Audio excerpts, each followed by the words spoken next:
To understand the origin of makeup, we must travel back in time about 6,000 years. We get our first glimpse of cosmetics in ancient Egypt, where makeup served as a marker of wealth believed to appeal to the gods. The elaborate eyeliner characteristic of Egyptian art appeared on men and women as early as 4000 BCE. Kohl, rouge, white powders to lighten skin tone, and malachite eyeshadow were all in popular use. Makeup is mentioned in the Bible too, in both the Jewish scriptures and the Christian Old Testament and New Testament. The book of Jeremiah, which details the titular prophet's ministry from about 627 BCE to 586 BCE, argues against cosmetics use, thereby discouraging vanity. And you, O desolate one, what do you mean that you dress in crimson, that you deck yourself with ornaments of gold, that you enlarge your eyes with paint? In vain you beautify yourself. Your lovers despise you, they seek your life. In 2 Kings, the evil Queen Jezebel exemplifies the connection between cosmetics and wickedness, being described as having painted her eyes and adorned her head, before her death at the behest of the warrior Jehu. So too was there a disdain for cosmetics among ancient Romans, though not for religious reasons. Hygiene products such as bath soaps, deodorants, and moisturizers were used by men and women were encouraged to enhance their natural appearance by removing body hair. But makeup products such as rouge were associated with sex workers and hence were considered a sign of shamelessness.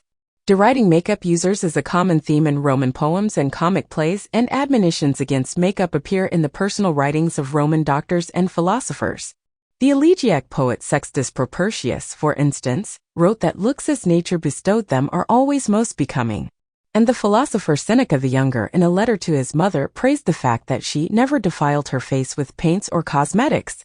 This Roman view of cosmetics was at least partially rooted in Stoicism, a philosophy that foregrounded moral goodness and human reason. Stoics regarded beauty as intrinsically related to goodness. While an attractive physical form might be desirable, true beauty was instead associated with moral acts. Decorating the body with cosmetics implied a vanity or selfishness that, to Stoics, was undesirable. Though Stoicism was not confined to ancient Rome, it was also prevalent among ancient Greek thinkers, some of whom shared the same ideas about makeup. In Rome, it affected the mainstream opinion of cosmetics.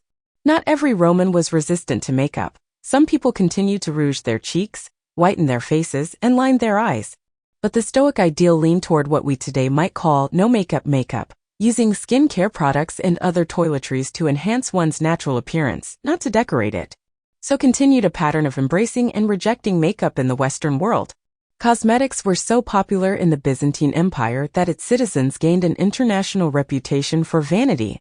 The Renaissance era embraced all forms of physical beauty which people sought to attain, especially through hair dye and skin lighteners, which, containing powdered lead and other harmful products, often proved toxic. Another widespread movement against cosmetics appeared in the mid-19th century, when Britain's Queen Victoria declared makeup to be vulgar, and cosmetics once again went out of fashion. Though many women didn't give up makeup entirely, many now applied it in secret, who was to say their cheeks weren't naturally rosy. It wasn't until about the 1920s that highly visible cosmetics such as red lipstick and dark eyeliner re-entered the mainstream, at least in the Anglo-American world. Not everyone had listened to Queen Victoria and eschewed makeup in the first place.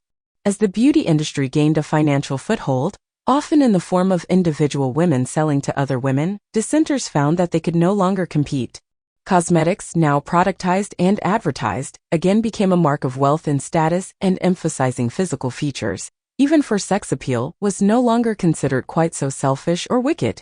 Eventually, advertisers persuaded women to take the opposite view. Cosmetics were a necessity. But that's another story entirely. Thanks for watching videos. Please like, comment, and subscribe our channel.